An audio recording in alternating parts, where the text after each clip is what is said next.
दोस्तों स्वागत है एक बार फिर से आप सभी का एक नए टॉपिक के साथ में। और आज हम स्टार्ट करने वाले हैं संघ की कार्यपालिका। और संघ की कार्यपालिका में बहुत सारे टॉपिक इसमें शामिल हैं, जैसे राष्ट्रपति हो गया, उपराष्ट्रपति हो गया, प्रधानमंत्री हो गए, मंत्रिपरिषद और भारत के महान्यायवादी। तो इन सभी टॉपिक को हम बारी बारी से डिस्कस करने वाले हैं। तो चलिए सबसे पहले हम इसके बेसिक बैकग्राउंड को समझते हैं कि इसका जो बेसिक बैकग्राउंड है वो क्या होता है। तो देखिए हम सभी जानते हैं कि हमारे भारत में कैसी व्यवस्था अपनाई गई है शासन की। तो हमारे यहाँ संसदीय व्यवस्था अपनाई गई है। तो देखिए बेसिक बैकग्राउंड समझना बहुत जरूरी है। तो हमारे यहाँ कैसी व्यवस्था है? संसदीय व्यवस्था अपनाई गई है। अब देखिए संसदीय व्यवस्था मतलब इसमें दो प्रकार के हैं। इसमें जो भाग है इसमें शामिल होते हैं। पहला भाग होता है इसमें विधायिका,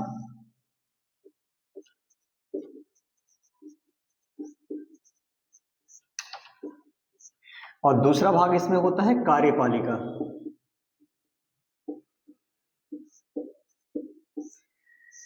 अब देखिए विधायिका क्या होती है, कार्यपालिका क्या होती है, इनके काम क्या होते हैं हमारे जो देश है उसमें और हमारी जो संसदीय व्यवस्था है उसमें। तो विधायिका क्या करती है?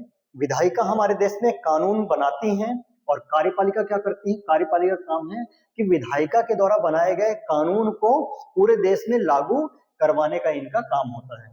अब देखिए विधायिका का अगर हम मतलब समझे तो इसका मतलब आप समझिए संसद से, जो हमारे भारत की संसद है।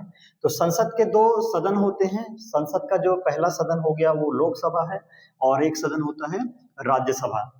तो देखिए संसद के अगर हम सदन की बात करें तो कई बार क्वेश्चन पूछा गया है कि संसद में कितने सदन होते हैं। तो सदन की अगर बात करें तो लोकसभा और राज्यसभा। सदन का मतलब होता है भवन या हाउस। तो संसद के कितने हाउस हैं? लोकसभा और राज्यसभा दो हाउस होते हैं। और हालांकि इनके भी अपने अपने इसके भी बहुत बड़े टॉपिक हैं, लोकसभा राज्यसभा। तो इनको भी हम डिटेल में जब इनका हम टॉपिक पढ़ेंगे वहां पे हम इसको पूरा कवर करेंगे कि लोकसभा में कितने सदस्य होते हैं, राज्यसभा में कितने सदस्य होते हैं। तो ये सारी चीजें हमको वहां पे पढ़ना है। केवल अभी हम समझने के लिए एक बैकग्राउंड हमको समझना है कि हमारे देश की जो शासन व्यवस्था है वो कैसी है। तो इसलिए हम इसको पहले एक थोड़ा सा इसका बैकग्राउंड हम समझ लेते हैं। तो देखिए विधायिका मतलब कि हमारे देश की संसद, और संसद के कितने सदन? तो संसद के दो सदन, लोकसभा और राज्यसभा। एक बहुत बढ़िया क्वेश्चन यहाँ पे पूछता है कि संसद के अंग कितने हैं। तो देखिए अंग की अगर बात करें तो अंग में यहाँ पे तीन अंग होते हैं संसद के। तो इसमें राष्ट्रपति शामिल हो जाते हैं। देखिए अगर क्वेश्चन आता है पेपर में कि संसद के कितने सदन, तो याद रखिएगा संसद के दो सदन, लोकसभा और राज्यसभा। और अगर बात करते हैं संसद के अंग की, तो अंग कितने होते हैं? अंग होते हैं तीन। और तीन अंग कौन कौन से? लोकसभा, राज्यसभा और राष्ट्रपति। अब देखिए राष्ट्रपति ना तो लोकसभा के मेंबर होते हैं ना ही राज्यसभा के मेंबर होते हैं। मतलब जो हमारे भारत के राष्ट्रपति हैं वो ना तो लोकसभा की सदस्यता रखते हैं ना ही राज्यसभा की सदस्यता रखते हैं, लेकिन फिर भी ये संसद के महत्वपूर्ण अंग हैं। अब देखिए अंग क्यों है संसद के महत्वपूर्ण? क्योंकि देखिए जब हमारे देश में कोई भी कानून बनाया जाता है तो क्या जो सांसद होते हैं वो क्या करते हैं, किसी भी हाउस में चाहे वो लोकसभा हो या राज्यसभा हो, वहां पे एक प्रस्ताव लेकर आते हैं। तो उदाहरण के लिए समझते हैं, मान लीजिए कि कोई भी कानून बनाने के लिए लोकसभा में पहली बार एक प्रस्ताव लेकर आया आया गया, ठीक है। अब वहां पे क्या होता है कि उस प्रस्ताव पे चर्चा होगी लोकसभा में। वहां जितने भी मेंबर उपस्थित होते हैं उन सभी मेंबर के द्वारा जो उस प्रस्ताव पर हस्ताक्षर करवाए जाते हैं, उस पर स्वीकृति करवाई जाती है। तो अगर मान लीजिए कोई एक प्रस्ताव है, वो प्रस्ताव अगर पारित हो जाता है वहां पे उस सभा में, मतलब मान लीजिए कि हम कहते हैं कि कोई ए नाम का प्रस्ताव है जो लोकसभा पे लाया गया है। इस प्रस्ताव पे डिस्कस किया जाएगा, वहां के जितने भी मेंबर हैं, जितने भी वहां पे सांसद हैं, वो डिस्कस करेंगे। उस दिन जितने भी सदस्य उपस्थित हैं वो उस पे हस्ताक्षर करेंगे, और हस्ताक्षर करने के बाद में वो जो प्रस्ताव है वो पारित हो जाता है इस सदन से, मतलब कि लोकसभा से वो पारित हो जाएगा। फिर इसी प्रस्ताव को दूसरे हाउस में भेजा जाएगा, दूसरे सदन पे भेजा जाएगा, मतलब राज्यसभा में इस प्रस्ताव को भेजा जाएगा। अब राज्यसभा में जितने भी मेंबर्स होते हैं वो इस प्रस्ताव पे चर्चा करेंगे। और चर्चा करने के बाद में अगर वो भी इसे स्वीकृति देते हैं, ये अगर स्वीकृत हो जाता है राज्यसभा से भी, तो ये कहाँ पे जाता है, ये जाता है राष्ट्रपति के पास में। और राष्ट्रपति की अगर मंजूरी इस पे मिल गई, मतलब कि जो भी प्रस्ताव लोकसभा और राज्यसभा के द्वारा पारित किया गया है, अगर उस प्रस्ताव पर राष्ट्रपति अपनी मंजूरी देते हैं, अगर हस्ताक्षर करते हैं, तो वो देश का कानून बन जाता है। तो देखिए क्या बनता है, ये देश का कानून बनता है। अब इस कानून को पूरे देश में लागू कौन करवाता है, इस पूरे देश में लागू कराने का काम किसका है, कार्यपालिका का है। अब देखिए कार्यपालिका में कितने यहाँ पे अंग हैं कार्यपालिका के, तो यहाँ पे कार्यपालिका में राष्ट्रपति शामिल हैं, उपराष्ट्रपति शामिल हैं, और भारत के प्रधानमंत्री,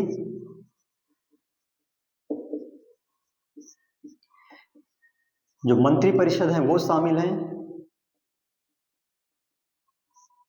और भारत के महान्यायवादी।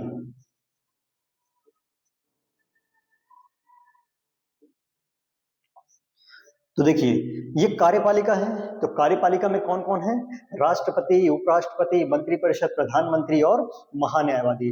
अब देखिए प्रधानमंत्री मंत्रिपरिषद के ही प्रमुख होते हैं, तो जब मंत्रिपरिषद हम पढ़ेंगे तो इसको डिटेल में हम डिस्कस करेंगे, मतलब हर एक टॉपिक को हमको डिटेल में पढ़ना है यहाँ पे, क्योंकि हम आज क्या शुरू कर रहे हैं, भारत की जो हमारी संघीय कार्यपालिका है हम उसको डिस्कस करने वाले हैं। मतलब हम इस पूरे भाग को आज स्टार्ट कर रहे हैं, और इस पूरे भाग को स्टार्ट करने पे हमारा जो पहला टॉपिक आज होगा, हम राष्ट्रपति के बारे में आज डिस्कस करेंगे।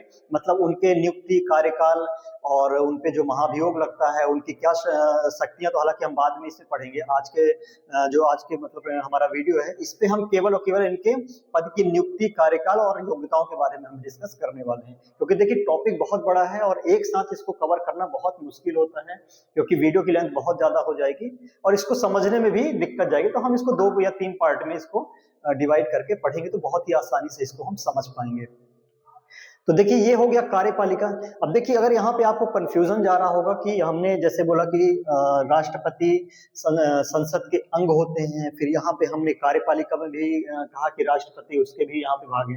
तो देखिए कार्यपालिका के प्रमुख कौन होते हैं, राष्ट्रपति होते हैं, लेकिन संसद के अगर अंग की बात करें तो संसद के अंग राष्ट्रपति होते हैं, क्योंकि बिना राष्ट्रपति के हस्ताक्षर के कोई भी जो प्रस्ताव है लोकसभा या राज्यसभा में जो पारित किया जाता है, उसको स्वीकृति जब तक राष्ट्रपति नहीं देंगे तब तक वो देश का कानून नहीं बनेगा। क्योंकि राष्ट्रपति एक बहुत ही पावरफुल, हमारे देश में बहुत पावरफुल जो पद है वो होता है, सबसे प्रमुख पद होता है। तो इनका जो महत्व है संसद में बहुत ही महत्व होता है। तो चलिए इसको भी स्टार्ट करते हैं। इसके जितने भी हम इनकी नियुक्ति हो गया, इनकी योग्यता के बारे में जो भी इसके संबंध में इंपॉर्टेंट फैक्ट है उस पर डिस्कस करते हैं। तो देखिए संघीय कार्यपालिका का वर्णन संविधान के भाग 5 में है, और संविधान के भाग 5 में आर्टिकल 52 से 78 में इसका वर्णन किया गया है। और इसमें जो राष्ट्रपति के संबंध में जो उनकी नियुक्ति हो गया, कार्यकाल हो गया और क्या योग्यता होनी चाहिए, उसके संबंध में कुछ विशेष जो आर्टिकल है 52 से 61 तक, उन सभी पे आज हम डिस्कस करते हैं और समझते हैं कि कैसे कैसे इनका निर्वाचन होता है और इनका जो कार्यकाल है वो कितना होता है। तो देखिए इन आर्टिकल को याद रखना बहुत जरूरी है। जैसे 52 में इनके पद की व्याख्या की गई है, 53 में इनके कार्यपालिका शक्तियों की इनकी वर्णन किया गया। तो इस तरह से जितने भी अनुच्छेद हैं 52 से लेके 61 तक में, इन सभी से कई बार क्वेश्चन पूछे गए हैं और पूछे जाने की भविष्य में भी संभावना बहुत ज्यादा है। तो हम क्या करते हैं, इनके लिए एक बहुत बढ़िया ट्रिक है, उस ट्रिक को हम समझते हैं तो आसानी से हम इसको याद रख पाएंगे। तो देखिए ट्रिक ये है, पकानी कोका दुयो दशम। देखिए इन सभी अनुच्छेद को याद रखने के लिए अगर हम इस ट्रिक के माध्यम से याद करेंगे तो आसानी से इसको याद रख पाएंगे, पकानी कोका दुयो दशम। तो देखिए पा से पद, मतलब आर्टिकल 52 राष्ट्रपति के पद की व्याख्या करता है कि भारत में राष्ट्रपति का पद होगा और राष्ट्रपति राज्य के प्रमुख होंगे। अब देखिए यहाँ पे क्या कहा गया है, जो राष्ट्रपति होंगे वो क्या होंगे, वो राष्ट्रपति राज्य के प्रमुख होंगे, मतलब हमारे देश के प्रथम व्यक्ति होते हैं और काफी पावरफुल ये जो पद है। और जितने भी भारत में कानून बनाए जाते हैं वो सभी कानून राष्ट्रपति के नाम से ही जो हमारे देश में लागू किए जाते हैं उनके नाम से ही ये जारी होते हैं। अब देखिए राष्ट्रपति जो है हमारे देश में उनका पद कैसा है। इनका पद जो है वो औपचारिक पद है। अब देखिए औपचारिक का क्या मतलब होता है। औपचारिक प्रमुख का मतलब होता है कि ये केवल नाम मात्र के प्रमुख होते हैं और इनकी जितनी भी शक्तियां हैं उनकी उन शक्तियों का जो उपयोग करते हैं वो मंत्रिमंडल के जो प्रमुख होते हैं प्रधानमंत्री इनकी जो शक्तियां हैं उनका वास्तविक रूप से वो उपयोग करते हैं। मतलब देखिए राष्ट्रपति जो होते हैं वो किसकी सलाह पे काम करते हैं। राष्ट्रपति काम करते हैं मंत्रिपरिषद की सलाह पे। ठीक है। अब मंत्रिपरिषद के जो प्रमुख होते हैं वो कौन होते हैं। मंत्रिपरिषद के प्रमुख होते हैं प्रधानमंत्री। तो राष्ट्रपति कैसे काम करेंगे। राष्ट्रपति मंत्रिपरिषद की सलाह पे काम करेंगे और मंत्रिपरिषद के जो प्रमुख होते हैं वो कौन होते हैं। प्रधानमंत्री होते हैं। तो प्रधानमंत्री हमारे जो देश के वास्तविक प्रमुख हैं।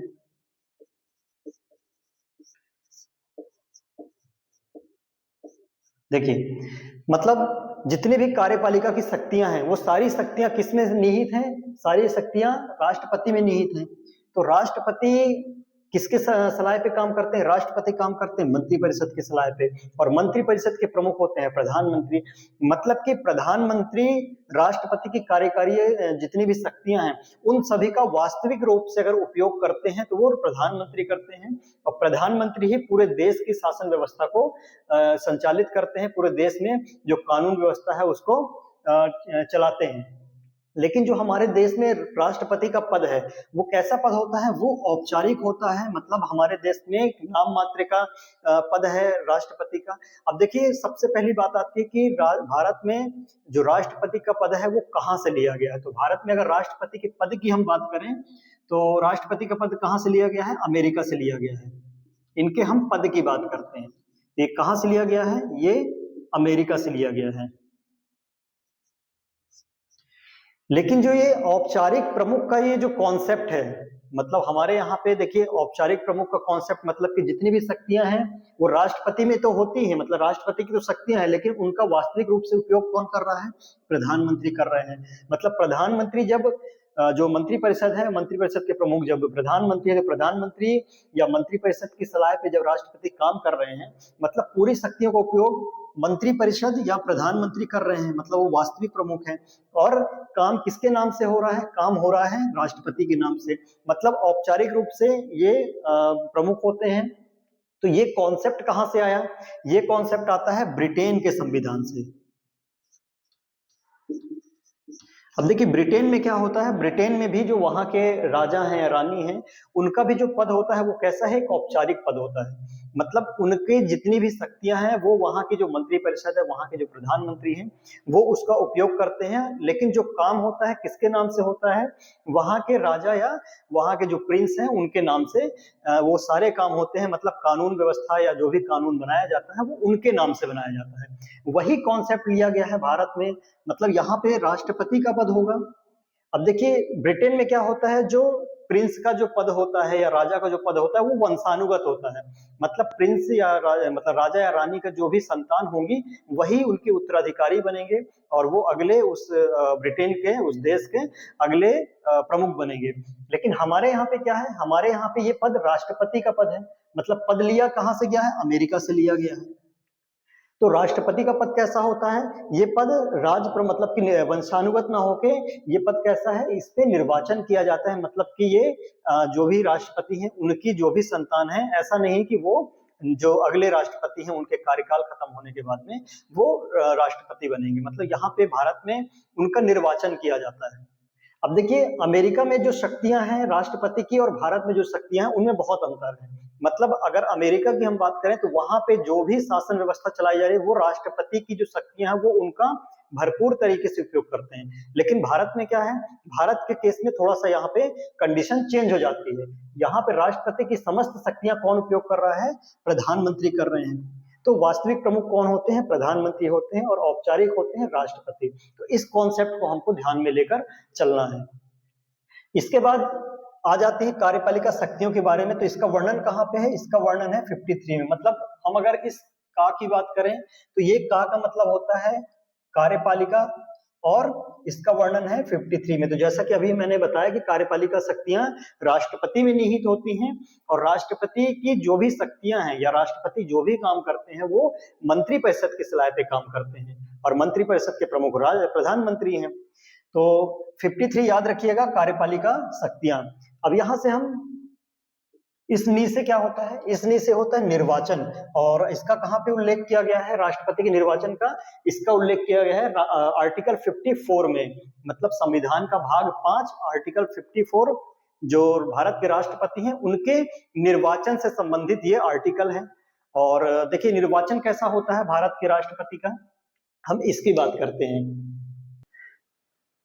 तो देखिए भारत के जो राष्ट्रपति हैं उनका निर्वाचन अप्रत्यक्ष रूप से होता है। अब देखिए हमारे देश में जो निर्वाचन होते हैं, जो चुनाव होते हैं, वो दो प्रकार से होते हैं। एक होता है अप्रत्यक्ष मतलब इनडायरेक्ट, और एक होता है प्रत्यक्ष मतलब डायरेक्ट। अब जो प्रत्यक्ष चुनाव है, सबसे पहले मैं उसकी बात करता हूँ। देखिए प्रत्यक्ष रूप से किसका किसका चुनाव होता है? जैसे सांसद का चुनाव प्रत्यक्ष रूप से होता है, जहां पर जनता सीधे अपने कैंडिडेट को, अपने प्रतिनिधियों को वोटिंग के माध्यम से जनता सीधे उन प्रतिनिधियों को चुनती है। राज्य के कॉन्सेप्ट में बात करें तो जैसे राज्य की विधानसभाओं के चुनाव होते हैं, मतलब एमएलए के जो चुनाव होते हैं, वहां पे भी जो चुनाव होते हैं वो डायरेक्ट होते हैं। तो ये बात आ जाती है किसकी? विधायिका की बात आती है कि विधायिका में जो भी चुनाव होते हैं, जैसे राज्य की विधायिका हो गई या संसद हो गई, जैसे लोकसभा हो गई, तो उनका जो चुनाव होता है वो कैसे होता है? वो होता है प्रत्यक्ष रूप से, डायरेक्ट तरीके से होता है, जहां जनता सीधे अपने प्रतिनिधि का चुनाव करती है वोटिंग के माध्यम से। लेकिन अप्रत्यक्ष रूप से क्या होता है? देखिए यहाँ पे अप्रत्यक्ष जो होता है, इनडायरेक्ट चुनाव जो होता है, यहाँ पे जनता अपने प्रतिनिधि का या जनता राष्ट्रपति या उपराष्ट्रपति के चुनाव नहीं करती है।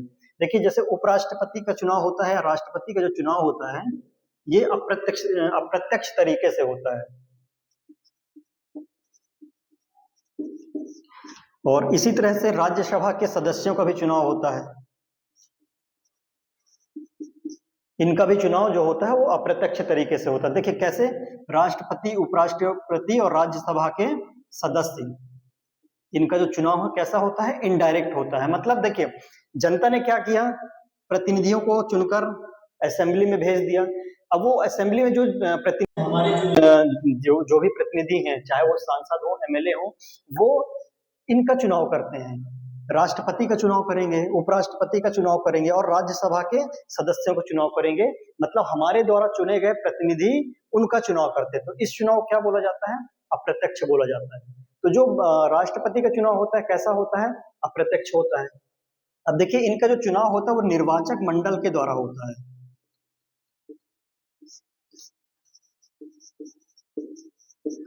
तो देखिए निर्वाचक मंडल मतलब कि इस निर्वाचक मंडल में वो सदस्य शामिल होते हैं जो राष्ट्रपति के चुनाव में भाग लेते हैं। अब इसमें कौन कौन शामिल होता है? इसमें देखिए संसद के दोनों सदनों के निर्वाचित सदस्य शामिल होते हैं।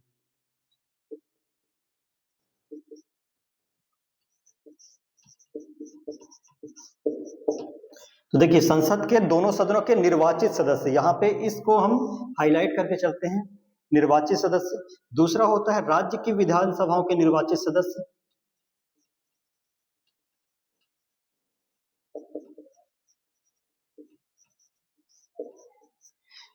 इसके अलावा जो केंद्र शासित हमारे प्रदेश हैं, दिल्ली और पांडिचेरी,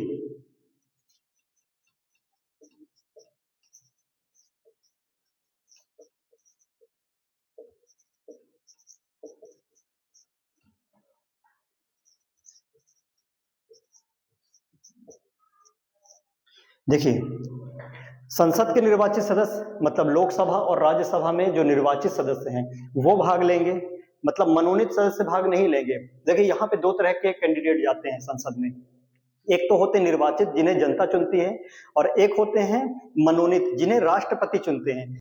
तो देखिए लोकसभा में जैसे दो पद होते थे मनोनीत के, जिन्हें राष्ट्रपति चुनते थे, और राज्यसभा में भी 12 पद होते हैं जो विशेष मतलब कि अलग अलग क्षेत्रों से जो विशेषज्ञ होते हैं उनको राष्ट्रपति मनोनीत करते हैं, नॉमिनेट करके, और उन्हें सभा का सदस्य बनाते हैं। तो लोकसभा के कंडीशन में तो वो जो पद थे, एंग्लो इंडियन का पद था, उसको समाप्त कर दिया गया है। लेकिन राज्यसभा में अभी भी 12 लोग या 12 सदस्य जो ऐसे हैं जो किसी विशेष क्षेत्रों से आते हैं, उन्हें नॉमिनेट किया जाता है।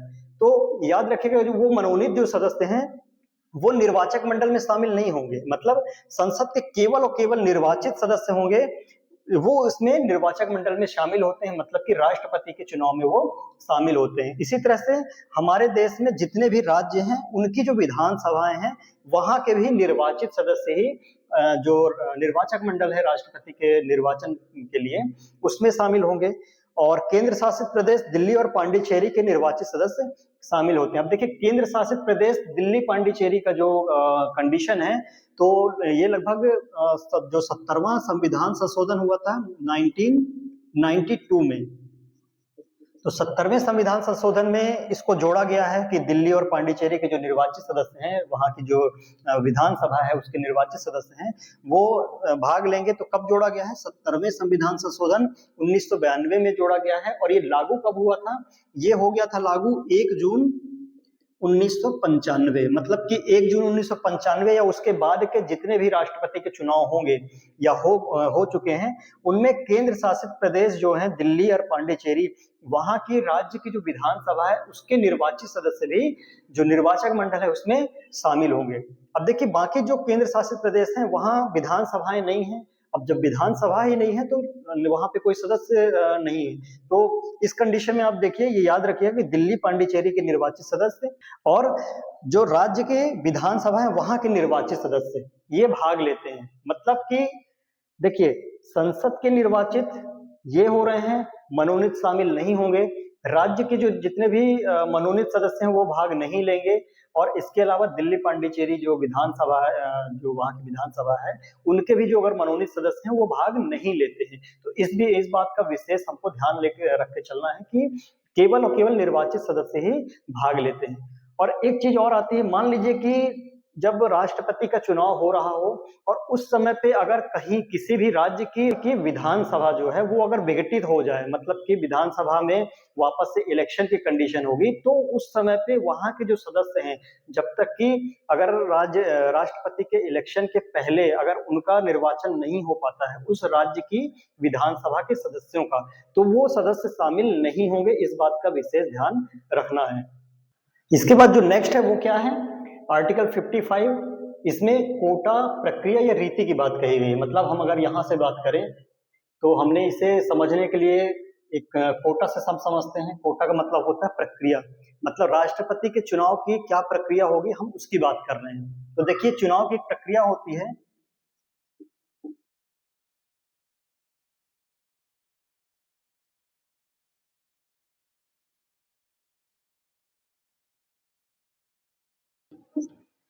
तो देखिए, आनुपातिक प्रतिनिधित्व प्रणाली द्वारा एकल संक्रमणीय मत पद्धति के द्वारा गुप्त मतदान कराया जाता है। अब देखिए, आनुपातिक प्रतिनिधित्व प्रणाली का क्या मतलब होता है? देखिए, जैसे हमने अभी देखा कि जितने सांसद हो गए, मतलब संसद के निर्वाचित सदस्य हो गए, राज्यों की विधानसभाओं के निर्वाचित सदस्य हो गए, तो उनका वोट वैल्यू निकाला जाता है। मतलब कि उनके जो वोट की वैल्यू है उसमें एक रूपता लाने के लिए, क्योंकि हर एक स्टेट में जो वहां पे जो राज्य की विधानसभाएं हैं उनके सदस्यों की संख्या अलग होती है, हर राज्य की जनसंख्या अलग होती है। तो उनमें क्या किया जाता है, एक रूपता लाने के लिए, समानता लाने के लिए, कि उनका जो वोट वैल्यू हो एक बराबर हो। उसके लिए क्या करते हैं, कुछ इस प्रकार से एक प्रणाली है, तो जिसका यूज करके उनकी जो वोट वैल्यू उसको एक किया जाता है। अब कैसे किया जाता है? मान लीजिए एक एमएलए हैं, उनका वोट वैल्यू कैसे किया जाता है? वहां पे जो राज्य की जनसंख्या होगी, तो देखिए, राज्य की जनसंख्या को जितने भी वहां पे एमएलए होंगे, मतलब कि जितने भी राज्य की विधानसभा के निर्वाचित सदस्य होंगे,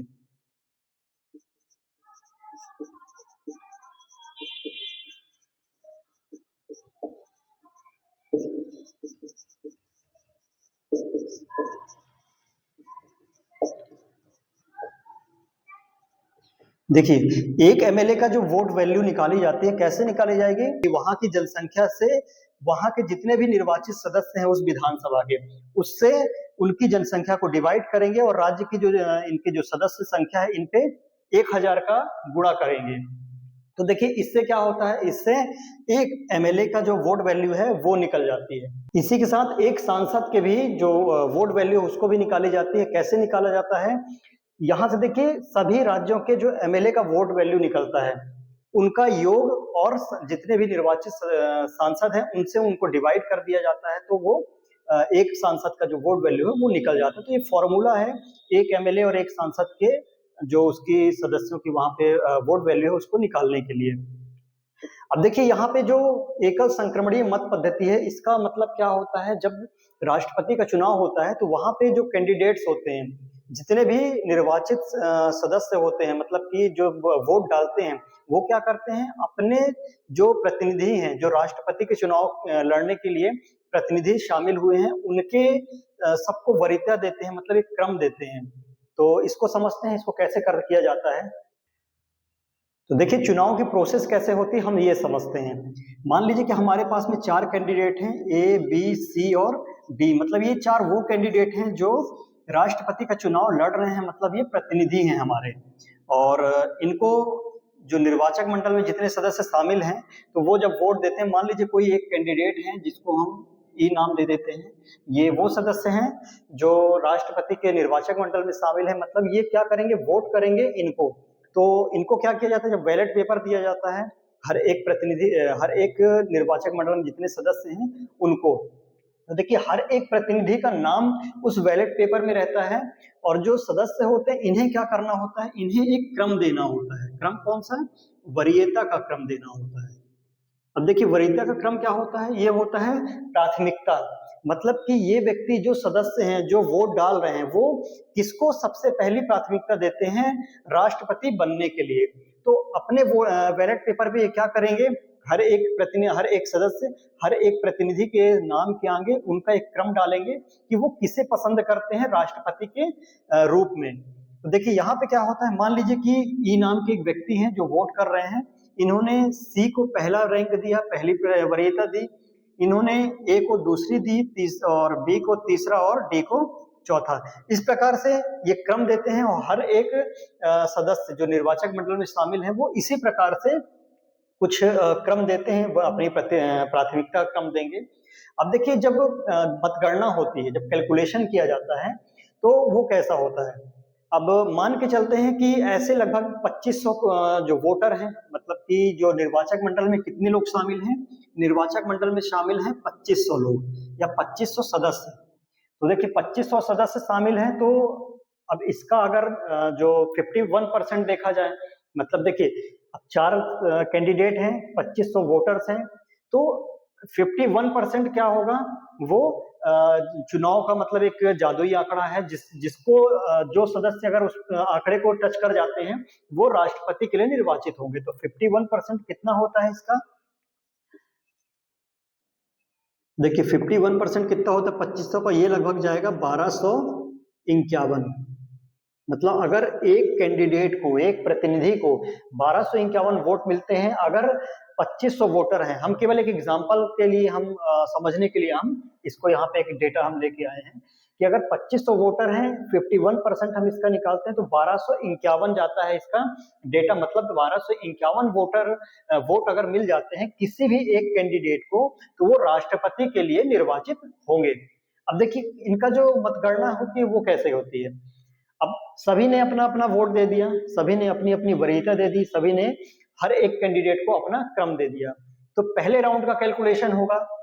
अब पहले राउंड का कैलकुलेशन होता है तो देखिए मान लीजिए कि इनको मिलते हैं 900 वोट और इनको मिलते हैं 700 वोट, इनको मिलते हैं 550 और इनको मिलते हैं 350। मतलब इनके क्रम के हिसाब से इनको जब कैलकुलेशन किया जाएगा उसके हिसाब से हर एक व्यक्ति जब कैलकुलेशन करेंगे, मान लीजिए फर्स्ट राउंड में अगर इनके वरीयता के आगे जैसे 1 लिखा हुआ है तो ऐसे 900 लोग जो हैं इनको पसंद करते हैं कि वो राष्ट्रपति के लिए निर्वाचित हों।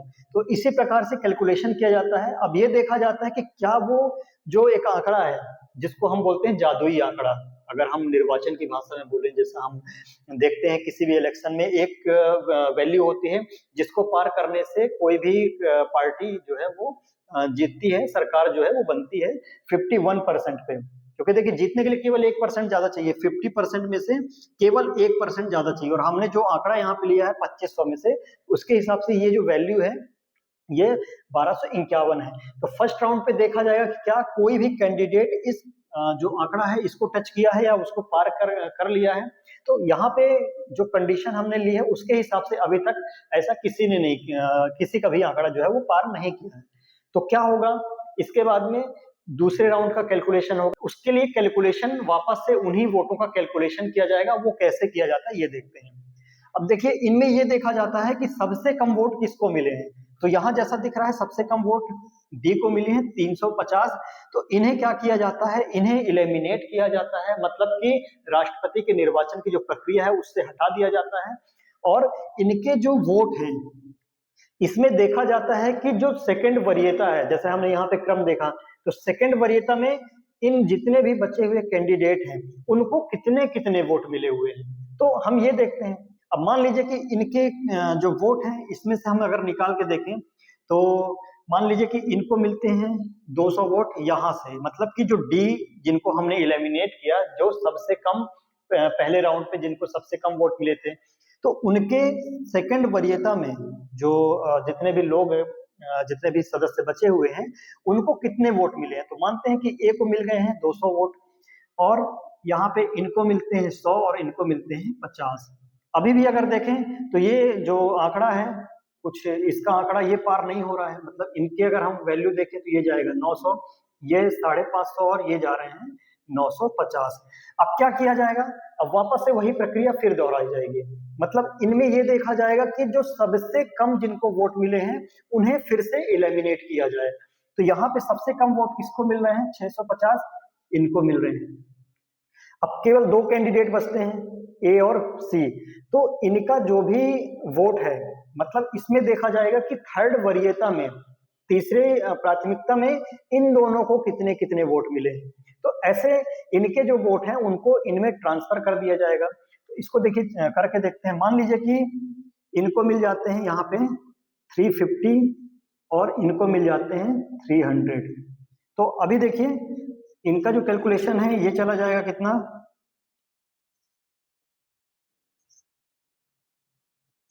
ये हो रहा है 1300 और ये जा रहा है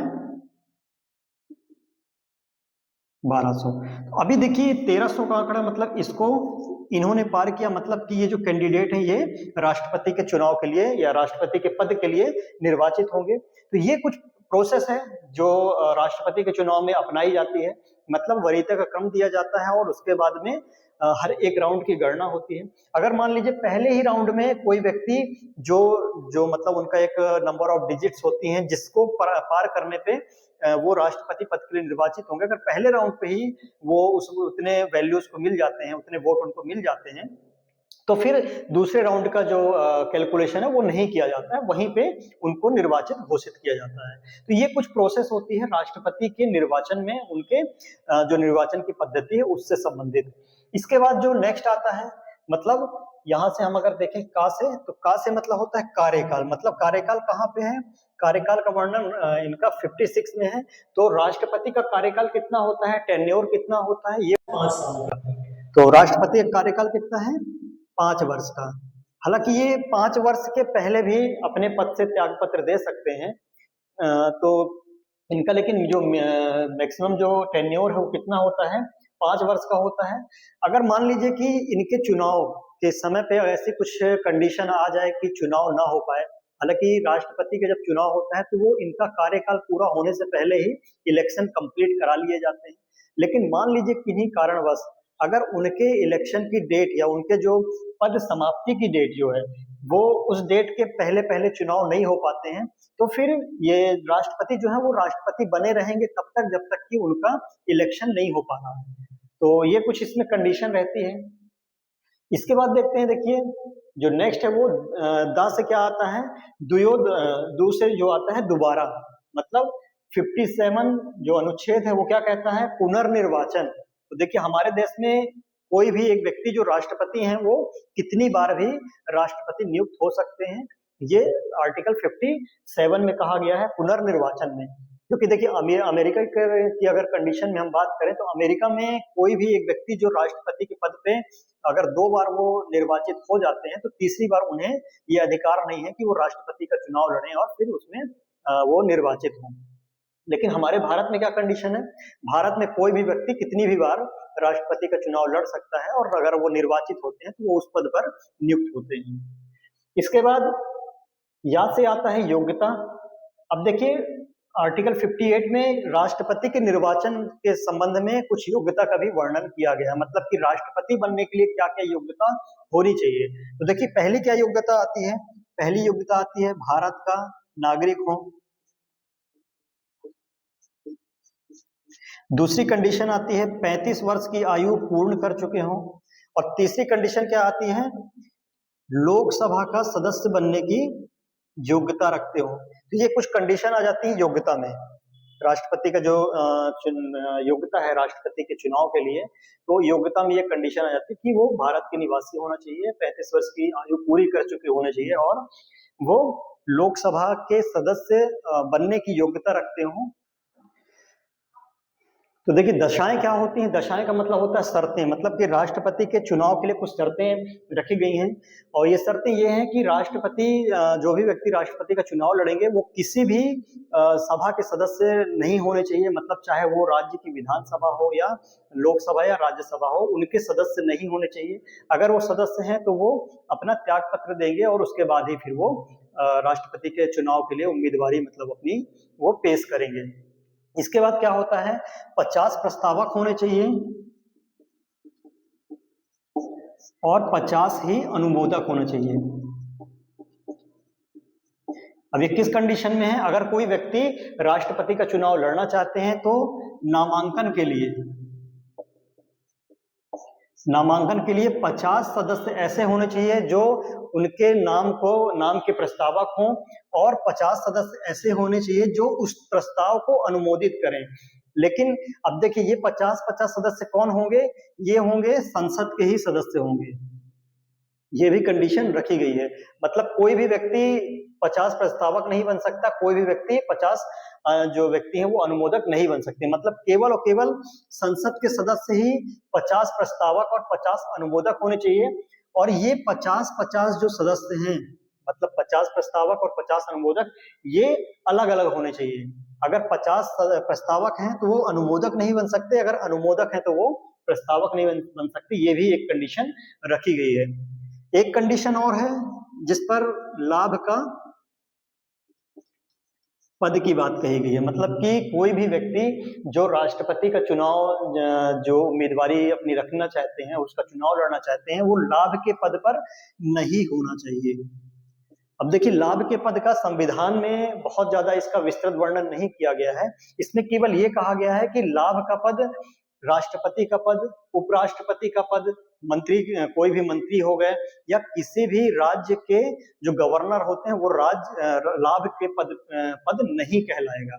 इस चीज का हमको विशेष ध्यान रखना है कि राष्ट्रपति का पद, उपराष्ट्रपति का पद और मंत्री जितने भी मंत्री हो गए, चाहे वो राज्य के मंत्री हो या केंद्र के मंत्री हो, और राज्य के गवर्नर, वो लाभ के पद पे नहीं है। इसके अलावा बाकी जितने भी जो पद है वो लाभ के पद कहलाते हैं, तो वो व्यक्ति लाभ के पद पे नहीं होना चाहिए, ऐसी बात कही गई है इस पे।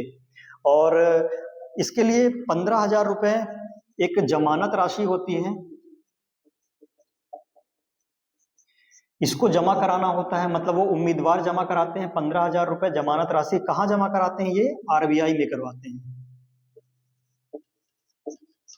अब देखिए जो जमानत राशि होती है ये वापस कर दी जाती है, लेकिन उसके लिए भी एक कंडीशन है। अब कंडीशन क्या है, मान लीजिए जितने भी वोट पड़े हैं राष्ट्रपति के चुनाव में, उन कुल मतों का 1/6 भाग अगर कोई भी व्यक्ति प्राप्त नहीं करते हैं तो जो ये जमानत राशि है ये वापस नहीं की जाती है, जब्त कर ली जाती है। मतलब जितने भी वोट पड़े हैं उन वोट में से 1/6 भाग अगर कोई व्यक्ति, कोई भी उम्मीदवार प्राप्त नहीं कर पाते हैं तो ये जमानत राशि को जब्त कर लिया जाता है। अब देखिए ये जो कंडीशन है, अगर हम 97 की बात करें, 1997 की बात करें, तो ये कंडीशन थोड़ा चेंज थी।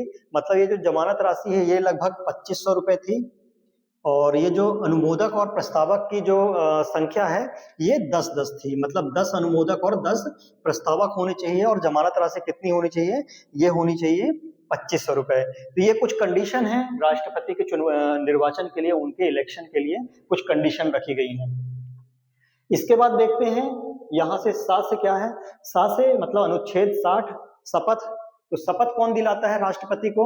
जब राष्ट्रपति निर्वाचित हो जाते हैं तो उन्हें शपथ दिलाएंगे भारत के मुख्य न्यायाधीश, सुप्रीम कोर्ट के जो मुख्य न्यायाधीश होते हैं वो दिलवाते हैं शपथ भारत के जो राष्ट्रपति हैं उनको।